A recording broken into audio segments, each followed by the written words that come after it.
BPL এ সবার আগে Rangpur Riders, তার মধ্যে ছিল দুই দলে। রংপুর রাইডার্স তো 7 ম্যাচ খেলে 7টিতে ছিল অপরাজিত।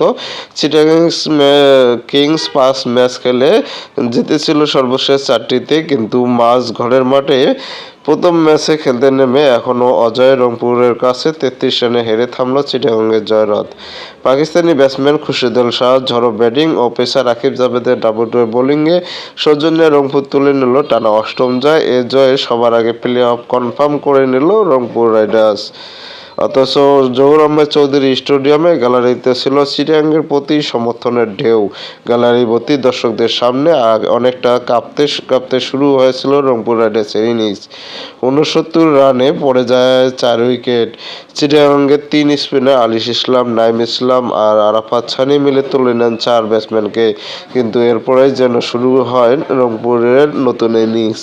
এই শুরুটা করলেন খুরশিদুল শাহ।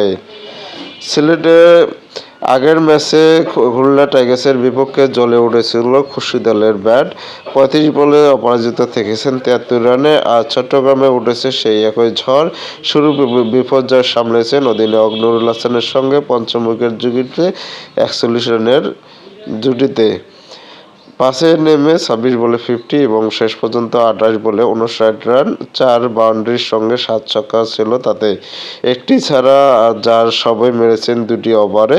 এবারে বিপিএলে এখন পর্যন্ত সর্বোচ্চ 23 ছক্কা এসেছে খুরশিদুল শাহের ব্যাট থেকে।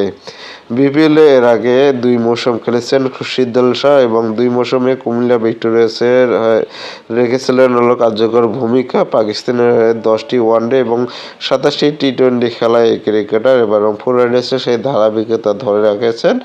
8 ম্যাচে 6 ইনিংস ব্যাট করে 197 পয়েন্ট, 12 স্ট্রাইক রেটে 91 গড়ে এখন পর্যন্ত তার রান 274।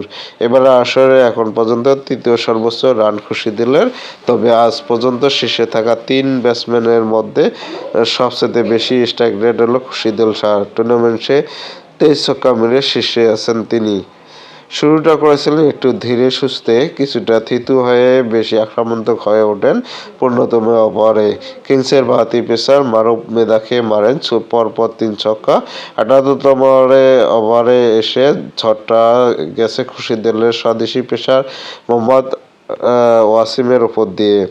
25 রানে আসা ওই ওভারে খুরশিদুল মারেন 3টি বিশাল ছক্কা, একটির সঙ্গে 4। অবশ্য খুরশিদুল আউট হয়েছেন সেই ওভারের শেষ বলে। ওয়াসিমের বাউন্সারে পুল করতে গেলে ব্যাটের কিনারায় লেগে আকাশের দিকে উঠতে থাকা বল একটু এগিয়ে ওয়াসিম নিজেই নিয়েছেন উপরে ওঠা ক্যাচটা। আগের বলগুলোতে মার খাওয়ার ঝাল মেটাতে বল আছড়ে ফেলেছেন মাটিতে।